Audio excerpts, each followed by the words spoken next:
over to you, Aksha.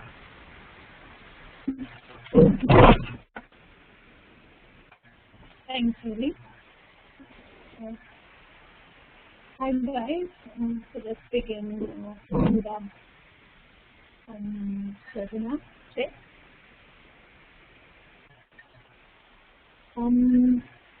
So basically, what we're doing is that let me just brief you through what PDI version I'm using.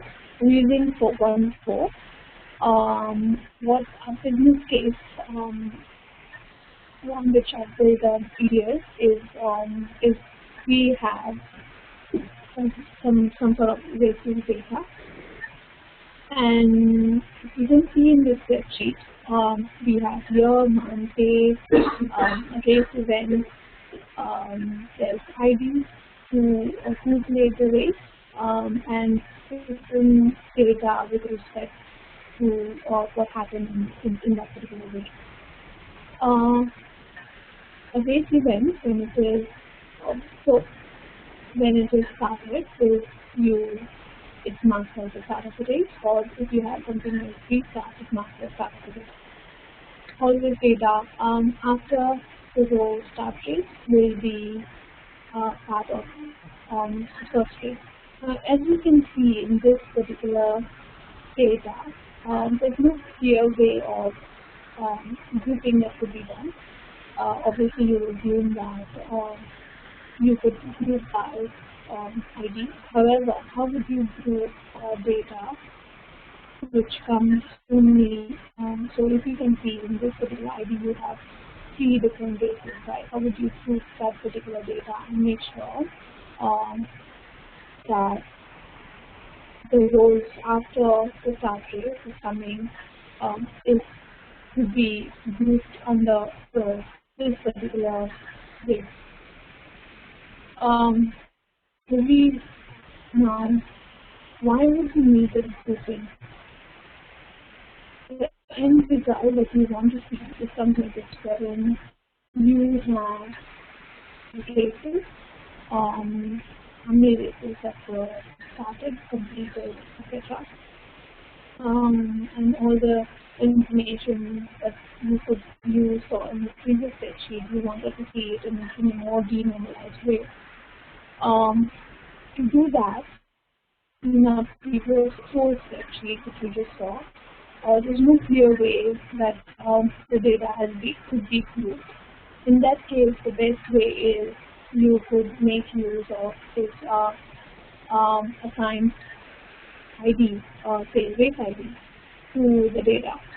So you could assign to this particular race ID 1, this particular race 2, 3, to this 3, or then this as 4, etc. Right? So how we would do that is we could do that by following making use of different steps in PDI, that being Analytic Query magical step, as well as we will make use of sequence ID. So let me show you what exactly we're trying to do here and how we are achieving the grouping of the data by making use of a couple of different steps of PDI.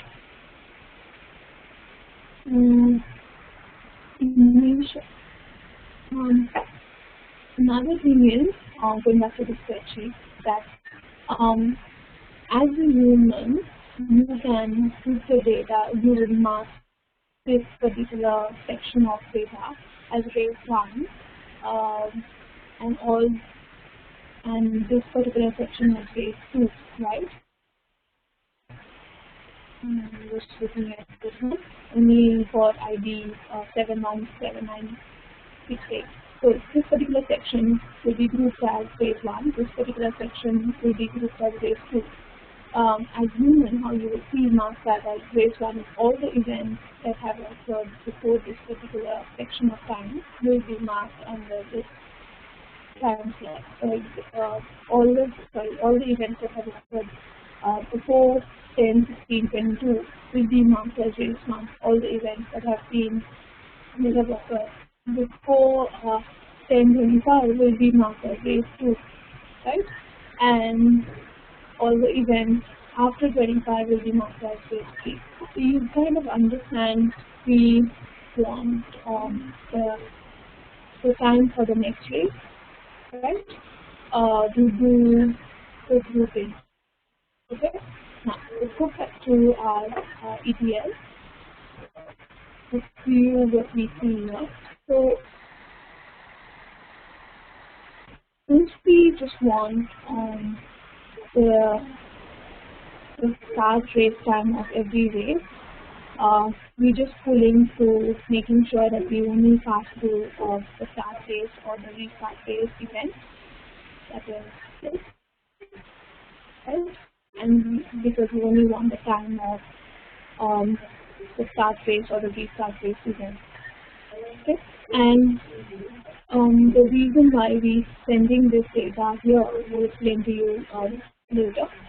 But I'll just show you how we get the next time of the so looking back again at the data. The start race time will be 10:08, while the end time race will be 10:16. All the events that have occurred before 10:16 will be marked under this way, right? So you want the end date of that end time of that race. To do that, you make use of analytic query. And I'll show you how. Okay. What we do is that we have to rename this ID to some other field, start race ID, because we equating it to the same data later in the future. The analytic step actually helps you getting the next race time. Since we have only passed through the start race or the restart race events, we'll get the next race time, right? For this analytic step, you also have to group it by start race ID. Let's see what start race ID is, which is actually, as previously shown you, that it is the ID, or say the user ID who had played that particular game. Okay? And this one is the start race time, when the race has started. Do you want this time to be the end time of the first race, while this time to be end time of the second race, right? And you will get that by making use of our analytic query step.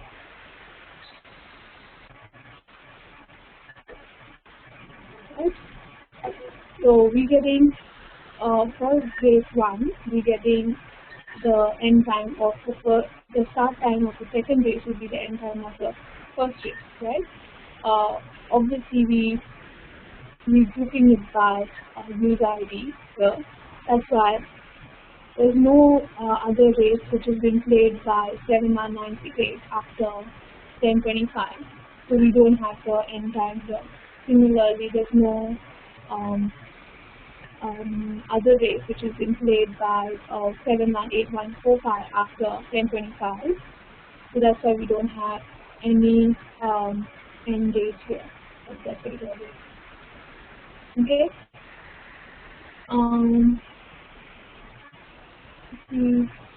And then at this point we generate the race ID, which is actually going to be used, which actually provides us a grouping ID. Then let's see what preview of the data is. So you can see we will assign for every change of regrouping it by start race ID. For every ID, what we're doing is we're assigning a new race ID to it. So this will be the new IDs being assigned using the add sequence step. So you will be wondering if we were getting only if only the add sequence step was actually providing you the ID, why we would require the next race, right? The next why we would require a start race time or compare date.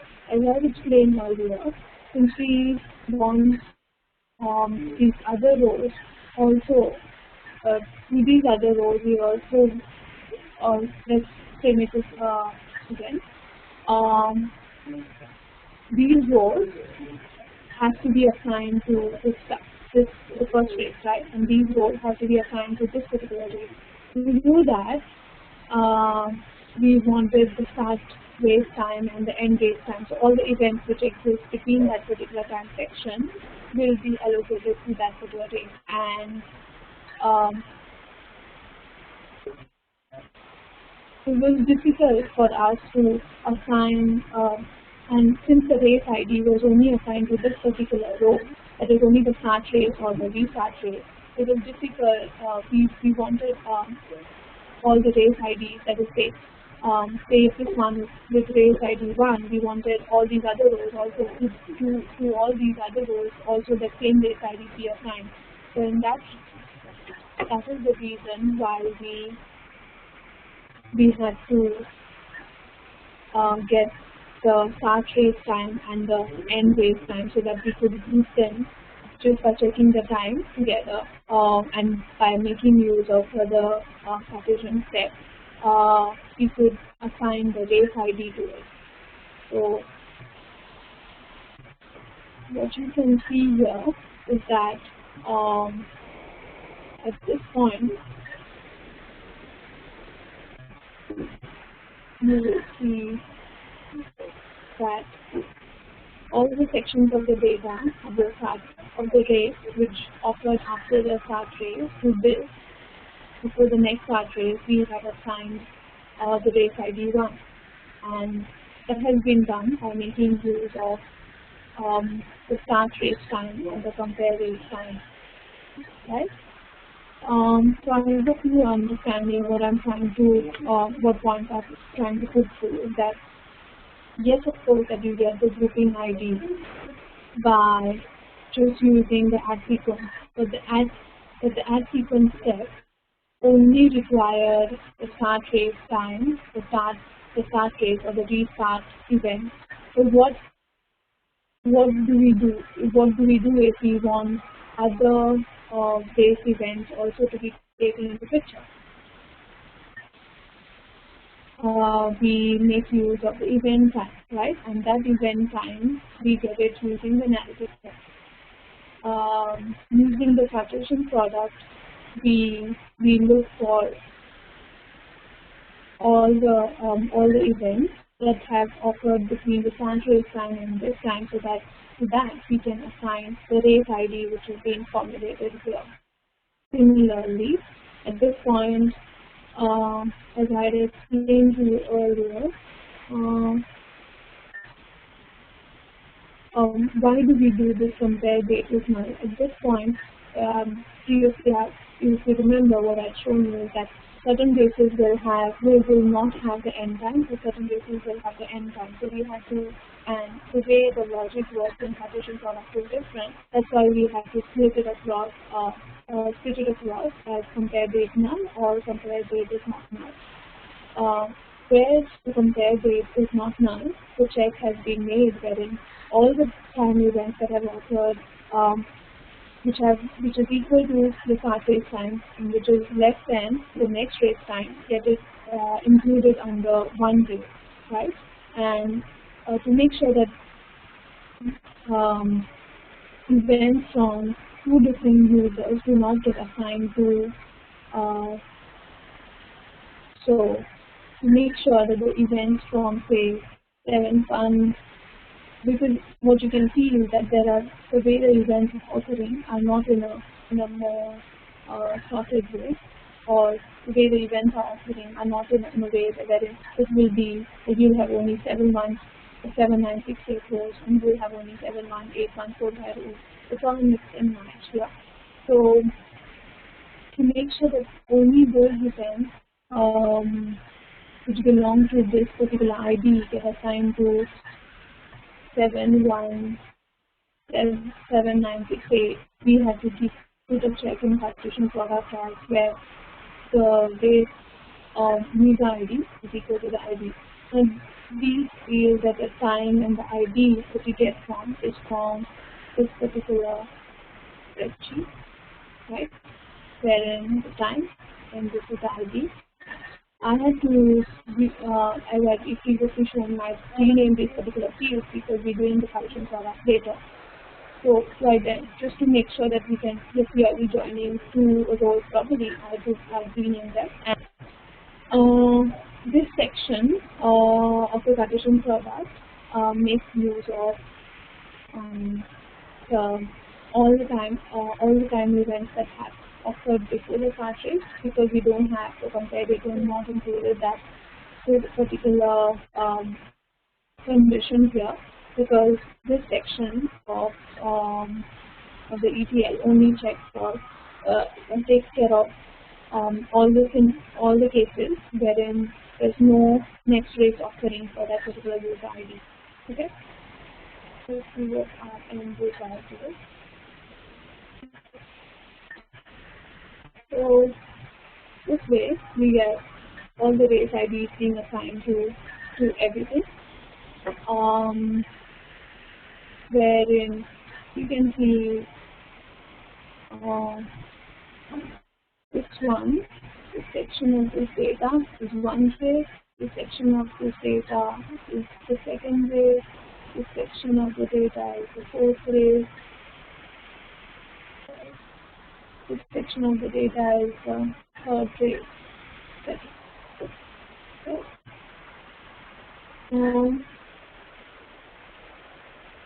at this point of now, the race ID was actually being assigned, was generated so that we could use the data and we could denormalize the data, right? That's what I did initially. At this point, we make use of, in the denormalizer step, we make use of the race ID to actually do the denormalization. And here we do a couple of magical things. I'll explain to you what are we doing here. So as you see, the final data that we want is something like this, right? How did we achieve this particular data? So it's obviously, I've explained to you that we made use of race ID to get the data, and then we made use of denormalization step.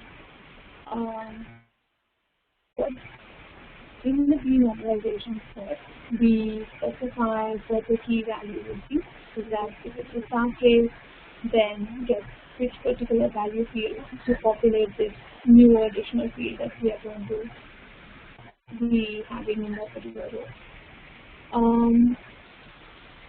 So we wanted how many races have been started, how many races have been completed, how many races, etc. have been quitted, which race has quitted, how many times has user has quitted or started it, right? We also wanted this, what is the car name, which is Porsche, or what is the color of the car, which is red, etc. To do that, what we did is, in this denormalization step, we made use of the key values, which you can see from the source sheet, is coming from the race event. We go back to the same spreadsheet, it's coming from our race event. So the main field where we will be getting the the main key field that we use in denormalization step is the race event step, because that is where most of the data, that is how you identify each row and what sort of data you can get from it. Okay, so you specify that race, you can get whether if a user is started the race, we specify complete race, whether the user has completed the race. For key value, which is values, you can get to know what is the car name and what is the color of the car, right? So from here you can see that we have used the key field as a base event, and the key value that we use is values, and the field value that we get our color from is field value one again from the spreadsheet. So reinforcing what I just said is that you get used as the key field. This is the key value. Our key field is base event. This is the key value, and from there the value of that particular field has to be taken from is field one value. So we getting the color of the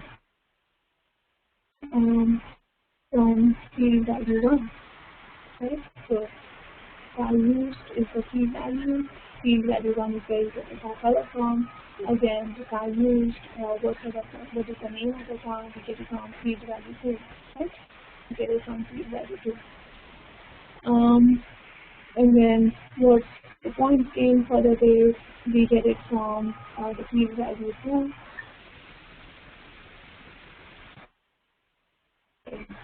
Points that have been gained for that particular day. We get it from the field value two for key value that is 1, 3, right? It is used in this for denormalized step. And the final data that you see is something like this, wherein you see for that particular rate ID for rate 1, we started with 1, completed with 1, time expense of 100, the car that we use Porsche 918, the car color was red, points that we gained was 2070, and the result that we took in race 2, we started it, we completed it, time that we spent was 15 minutes, so we used same car, the color, this time not actually maybe the same car with a different color, and we gained 168 points, and the result that we achieved is 3. Right? So this is the final output that you see in this way.